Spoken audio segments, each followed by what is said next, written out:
नमस्कार दोस्तों, आज हम मगध साम्राज्य पर हर्यक वंश, शिशुनाग वंश और नंद वंश के पश्चात मौर्य राजवंश का विश्लेषण करने वाले हैं। मौर्य साम्राज्य प्राचीन भारत का एक शक्तिशाली साम्राज्य था। मौर्य राजवंश ने 300 ईसा पूर्व से 185 ईसा पूर्व तक यानी लगभग 137 सालों तक भारत पर राज किया। मौर्य साम्राज्य की स्थापना का श्रेय चंद्रगुप्त मौर्य एवं उनके गुरु कौटिल्य को दिया जाता है। यह साम्राज्य पूर्व में मगध राज्य में गंगा नदी के मैदान से शुरू हुआ था, जहां आज के बिहार और बंगाल स्थित हैं। मौर्य साम्राज्य की राजधानी पाटलिपुत्र थी। चंद्रगुप्त मौर्य ने 322 ईसा पूर्व में इस साम्राज्य की स्थापना की और तेजी से पश्चिम की ओर इस साम्राज्य का विस्तार किया। चंद्रगुप्त मौर्य ने छोटे छोटे क्षेत्रीय राज्यों के आपसी मतभेदों का फायदा उठाया। मौर्य वंश से पहले मगध पर नंद वंश का शासन था। उस समय मगध एक शक्तिशाली राज्य के रूप में उभरा था, जिसका शासन नंद वंश के शासक धनानंद के हाथों में था। 325 ईसा पूर्व में संपूर्ण उत्तर पूर्वी भारत पर सिकंदर का शासन था। जब सिकंदर पंजाब पर चढ़ाई कर रहा था, तब एक ब्राह्मण मगध के शासक को साम्राज्य विस्तार में प्रोत्साहित करने के लिए आया। यह ब्राह्मण और कोई नहीं बल्कि चाणक्य थे। राजा धनानंद ने चाणक्य को एक तुच्छ ब्राह्मण कहकर उन्हें अपने राज दरबार में अपमानित किया। उसने कहा कि तुम एक पंडित हो और अपनी चोटी का ही ध्यान रखो। युद्ध करना राजा का काम है, तुम पंडित हो, सिर्फ पंडिताई करो।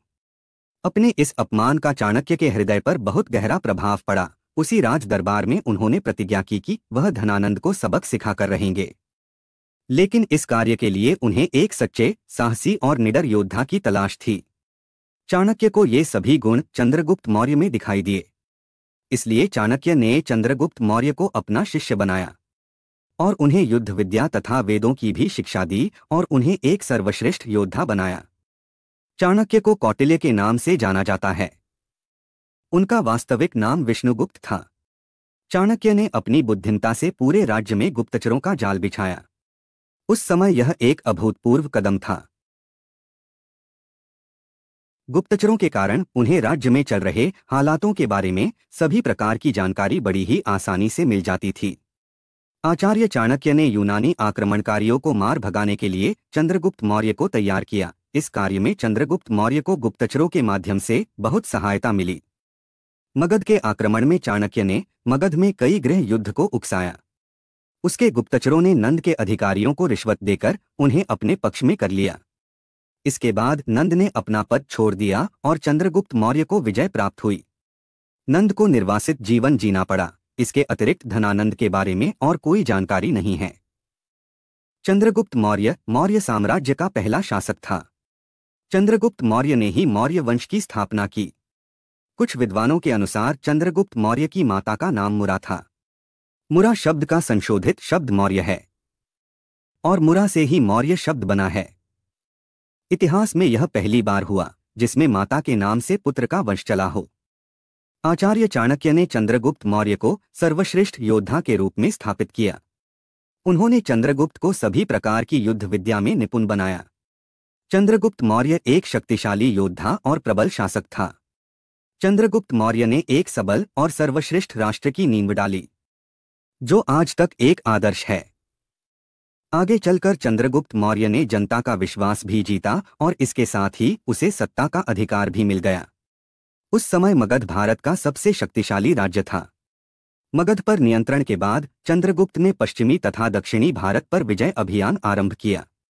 316 ईसा पूर्व तक चंद्रगुप्त मौर्य ने पूरे उत्तर पूर्वी भारत पर अपना अधिकार जमा लिया था। उत्तर पूर्वी भारत को यूनानी शासन से मुक्ति दिलाने के बाद उसका ध्यान दक्षिण की तरफ गया। चंद्रगुप्त ने सिकंदर के सेनापति सेल्यूकस को 305 ईसा पूर्व में हराया था। कहा जाता है कि इस युद्ध में सेल्यूकस की हार के बाद चंद्रगुप्त और सेल्यूकस के बीच एक संधि हुई, जिसके अनुसार गांधार, काबुल, हिरात और बलूचिस्तान के प्रदेश चंद्रगुप्त को दे दिए गए। इसके साथ ही चंद्रगुप्त ने सेल्यूकस को 500 हाथी उपहार के रूप में भेंट किया था। कहा जाता है कि चंद्रगुप्त ने सेल्यूकस की बेटी हेलेना से विवाह कर लिया था। इसके साथ ही सेल्यूकस ने मेगस्थनीज को चंद्रगुप्त के दरबार में राजदूत के रूप में भेजा, जिसने अपनी पुस्तक इंडिका में भारत का वर्णन किया है। चंद्रगुप्त मौर्य ने अपनी 6 लाख सैनिकों की विशाल सेना से संपूर्ण भारत पर विजय प्राप्त की और अपने साम्राज्य के अधीन कर लिया। इतिहासकारों के अनुसार चंद्रगुप्त मौर्य ने लगभग 32 वर्षों तक मौर्य साम्राज्य का शासन संभाला। इसके पश्चात चंद्रगुप्त मौर्य ने अपना राज सिंहासन त्याग कर जैन धर्म अपना लिया था। ऐसा कहा जाता है कि चंद्रगुप्त मौर्य अपने गुरु जैन मुनि भद्रवाहु के साथ कर्नाटक के श्रवणबेलगोला में जाकर सन्यासी के रूप में रहने लगे थे। इसके बाद के शिलालेखों में भी ऐसा ही माना जाता है कि चंद्रगुप्त मौर्य ने एक सच्चे निष्ठावान जैन की तरह आमरण उपवास करके संलेखना पद्धति से अपने प्राणों को त्याग दिया था। चंद्रगुप्त मौर्य के बाद उसके पुत्र बिंदुसार ने सत्ता पर अपना अधिकार किया। जैन परंपरा के अनुसार बिंदुसार की माता का नाम दुर्धरा था, जो कि नंद वंश के अंतिम शासक घनानंद की पुत्री थी।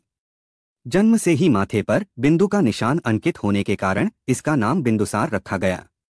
इतिहास में बिंदुसार के बारे में बहुत अधिक जानकारी नहीं है। दक्षिण की ओर मौर्य साम्राज्य के विस्तार का श्रेय बिंदुसार को ही दिया जाता है। हालांकि इतिहास में उसके विजय अभियान का कोई भी साक्ष्य नहीं है। पुराणों में वर्णित है कि बिंदुसार ने 25 वर्षों तक मगध पर शासन किया। बिंदुसार को अमित्रघात यानी दुश्मनों का संहार करने वाला कहा जाता है, जिसे यूनानी ग्रंथों में अमित्रोकेटस का नाम दिया गया है। बिंदुसार आजीवक संप्रदाय को मानता था। इसके अतिरिक्त इतिहास में बिंदुसार के बारे में और अधिक जानकारी नहीं है। बिंदुसार के बाद सम्राट अशोक मौर्य वंश का शासक बने। सम्राट अशोक भारत के ही नहीं बल्कि विश्व के इतिहास के सबसे महान शासकों में से एक हैं। चक्रवर्ती सम्राट अशोक के शासनकाल में ही मौर्य साम्राज्य का विराट स्तर पर विस्तार हुआ। सम्राट अशोक को मौर्य साम्राज्य का सबसे महान शासक माना जाता है। साम्राज्य के विस्तार के अतिरिक्त प्रशासन तथा धार्मिक सहिष्णुता के क्षेत्र में उनका नाम सभी राजाओं में सबसे ऊपर है। कलिंग का युद्ध उनके जीवन का अंतिम युद्ध था। इस युद्ध के बाद सम्राट अशोक ने जीवन भर कभी ना युद्ध करने की प्रतिज्ञा की। कलिंग युद्ध के बाद अशोक ने बौद्ध धर्म को अपना लिया, जिसकी दीक्षा उन्होंने बुद्ध मुनि उपगुप्त से ली। बौद्ध धर्म को अपनाने के बाद अशोक ने शिकार करना और पशुओं की हत्या करना बंद कर दिया। उसने पशुओं तथा जानवरों के लिए चिकित्सालयों की स्थापना करवाई। सम्राट अशोक ने आरामगृह, धर्मशाला, कुएं का भी निर्माण करवाया। रुद्रदामन के जूनागढ़ शिलालेख में लिखा है कि सिंचाई के लिए सुदर्शन झील पर एक बांध पुष्यगुप्त द्वारा बनाया गया था। पुष्यगुप्त उस समय सम्राट अशोक का प्रांतीय राज्यपाल था। सम्राट अशोक को इतिहासकारों द्वारा देवानाम प्रिय और प्रियदर्शी जैसी उपाधि दी गई है। सम्राट अशोक के शिलालेख और शिलाओं पर अंकित उपदेश भारतीय उपमहाद्वीप में जगह जगह पाए गए हैं। सम्राट अशोक ने बौद्ध धर्म के प्रचार के लिए विदेशों में भी अपने प्रचारक भेजे। उन्होंने बौद्ध धर्म के प्रचार के लिए अपने पुत्र महेंद्र और पुत्री संघमित्रा को अपनी राजधानी से श्रीलंका जल मार्ग से भेजा। विदेशों में बौद्ध धर्म के विस्तार का श्रेय सम्राट अशोक को ही जाता है। पटना या पाटलिपुत्र के ऐतिहासिक महेंद्र घाट का नाम अशोक के पुत्र महेंद्र के नाम पर ही रखा गया है।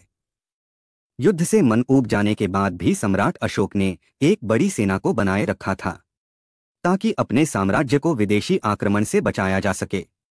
सम्राट अशोक के कारण ही मौर्य साम्राज्य सबसे महान और शक्तिशाली बनकर विश्व भर में प्रसिद्ध हुआ।